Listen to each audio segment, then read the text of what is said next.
Morning, gang.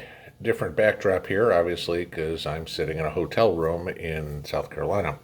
Uh, but yeah, got a little chance to have some fun this afternoon, so that was nice. But doesn't mean that I'm not paying attention to what's going on in the world, and obviously things are getting a little interesting.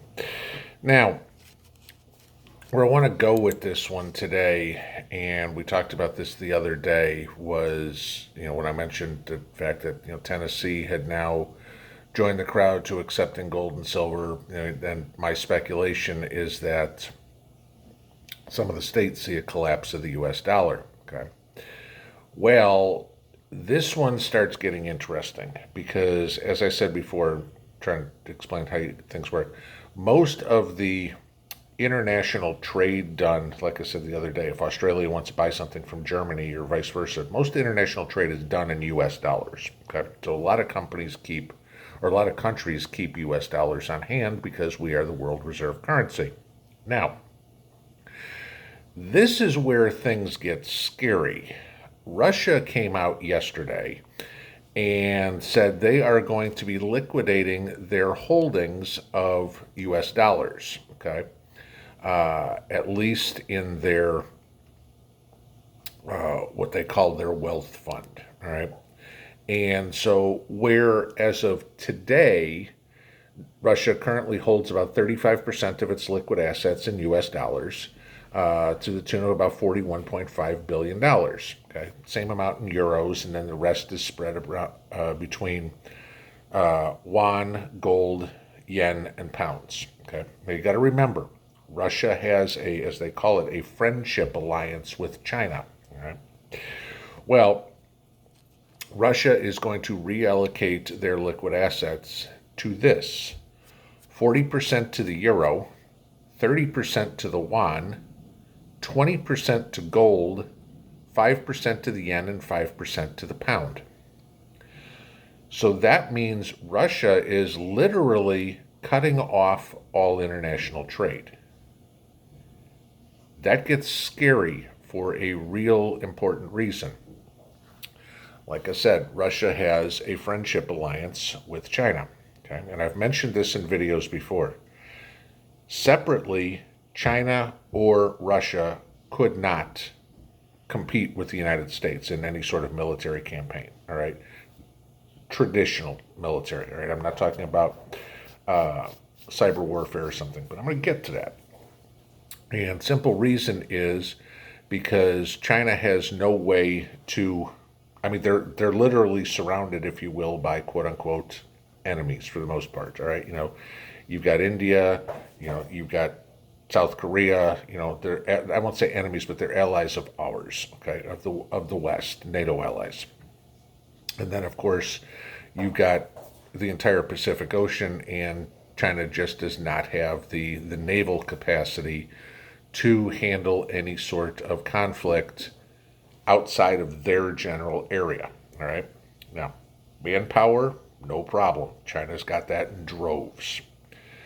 But now you add Russia to it. And Russia doesn't have the manpower that they had in World War II. And I'll give you this, and obviously Mrs. P can be an authority on this one. The population of Russia, there are 9 men to every 10 women. Now, the United States is about 51%, 49%. Okay. But if you've got 10% more women in Russia than you have men, okay, Russia doesn't have the manpower. China's got the manpower. Russia has the equipment. Okay, they have the navy, they have the tanks and missiles and everything of the sort. Plus, they've got the doorstep to Europe. All right, so there's something that you look at. Combined, those two countries are a force. And if you get into it, there is a conference. If you know about this, if you don't, the whole Biden Putin conference. Where Putin's going to mop the floor with Biden. Biden's going to be sitting there with his sippy cup while Putin's going to dictate how everything works. Okay, I mean, you've got a master 4D chess player in Putin against the guy who can't figure out how to play tic-tac-toe. So, that's a joke. But shortly thereafter, within a couple of weeks, there's going to be a meeting, if you will, between Putin and Xi. Now, they're talking about two different dates, either on the 20th anniversary of the China-Russia Friendship Agreement or on the 100th anniversary of the Chinese Communist Party. Now, wouldn't you think that both of those are somewhat of a little ironic that they're going to pick those 2 days? And sorry, I just realized this stuff is all crooked again. So, the symbolic days, if you will, for both sides, but certainly symbolic to tell the rest of the world, hey, this is what we're looking at. Okay? And symbolism in politics is huge. So you get that meeting, and they are going to discuss Russian-Chinese economic relations. If Russia is getting out of using the U.S. dollar as a currency for international trade, and China wants to depose the United States dollar as the standard currency for international trade. How does that work? Russia's coming and saying to China, hey, we're behind you. We're going to have some of our assets in yuan. We're behind you in changing the standard currency. All right, so that's something that's important. So now you look at something like that. But now you come back to the other side of things. And, we've talked about the colonial hack, the JBS hack. There was the, don't know about AT&T yet, how that one works, just kind of weird. But now it's come out that the MTA, the Massachusetts Transit Authority, got hacked. There was this news that's been talked about recently that back in April that the New York subway system was hacked. Okay, everybody keeps blaming this on Russia. Some people blame it on our three-letter agencies. Good possibility. I'm not going to speculate, but I'm not going to disagree either. I still have a tendency to think that China's the one behind it, okay? But that doesn't fit the narrative for the potato administration, okay? Again, it's been for the past 4.5 years, Russia, Russia, Russia, Russia, Russia, Russia, and they've got to keep that up, because even though all the facts have come out, recently that the only collusion with Russia was by the Democrats, not by Trump. Okay, and we can go into 1,000,001 different examples of what that's happened there. But this came out, and this is kind of interesting. All right, and as you know, checking stuff all over the place. This came out from TASS. Okay, and if you know, TASS is one of the Russian media sources, which is a reliable media source. Okay, this isn't just some, goofy podcast or something like that, right? But the funny part is, this was also reported by NBC here. Okay, the problem is, try to find it in the American versions of NBC. Good luck, you can't. Okay, international you can. NBC's, as usual, being the pawn for the potato administration, reporting the facts, just not telling the people they affect. Okay. Here's the story. I'll just read the first paragraph to you, and I'll link this one for you. U.S. President Joe Biden may instruct the military to prepare offensive cyber operations against hackers based in Russia.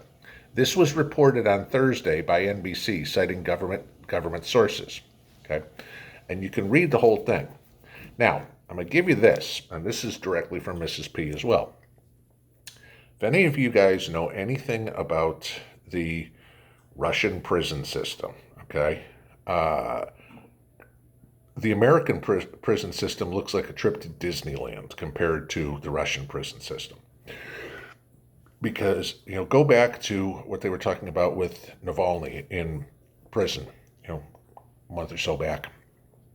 These guys are not physically tortured. They are mentally tortured constantly, all right? For example, what they were doing to Navalny. They'd wake him up every hour, on the hour, every night. Now imagine if somebody does that to you. You go to bed at 10 o'clock. They wake you at 11. They wake you at 12. They wake you at 1. They wake you at 2. They will beat you down mentally. Oh, you know what? We're going to put you in a wing where other people have tuberculosis. I mean, they will break you. That is the whole thing. I mean, it's completely psychological. Now, where Mrs. P will say this. Putin not saying anything about these hacks, okay, and about whatever, dark side or whatever the hell the name of the place was. If they were in fact Russian, that, as Mrs. P put it, then it would be supported by Putin, because he may not come out and say he supports it, but like Mrs. P said, by not saying anything, that is endorsing it. Because if anything was done that would put Russia in a negative light that Putin didn't agree with, he would have these hackers in prisons in a heartbeat. Okay, that's just the way the Russian system works. So the fact of the matter is one of two things. Either Putin's supporting all of this, which is a possibility, or it ain't Russian, which is my bigger probability. Like I said earlier, I have a feeling it's Chinese.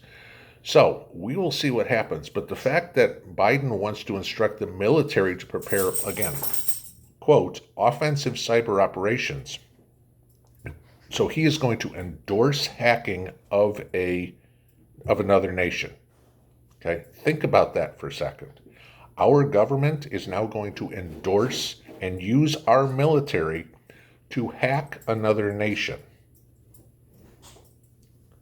Would you call that cyber terrorism? I would. So Biden is basically considering turning the United States into a terrorist organization. Think about that. That is what this administration is doing, guys. I mentioned about where the Russians are moving money. They're distancing themselves from the Americans altogether. States are distancing themselves from the American government. I'm looking at our federal government is going to collapse, and everybody sees that, except all the potatoes, or Potato and all his baby potatoes in Washington, because the states are leaving, Russia's leaving. Let's start seeing, when we start seeing some of the Western allies start bailing on the US dollar, and especially just like Russia, going to gold. What have we talked about? Precious metals. Start putting the pieces of all of this together, guys. All right. This is what's happening. The rest of the world sees the implosion of the United States economy coming. This is what we need to be prepping for, because it's coming, and everybody sees it, including us, just not the Janet Yellens and the rest of the overpaid, unintelligent people who actually are in charge of our money, as a country in charge of our money. So think about that. I'll attach this article. Like I said, it's from TASS, so it's in Russian, but if you go up on your taskbar, there's a little thing where you can translate everything into English. So, take a look at that, and you can read the whole article in Russian or in English. I'll also attach the other article that has the comments about Russia basically getting out of the U.S. dollar. I want you guys to read this on your own so you can see what's going on in the world economically. Have a great Saturday morning, guys. Pinball out.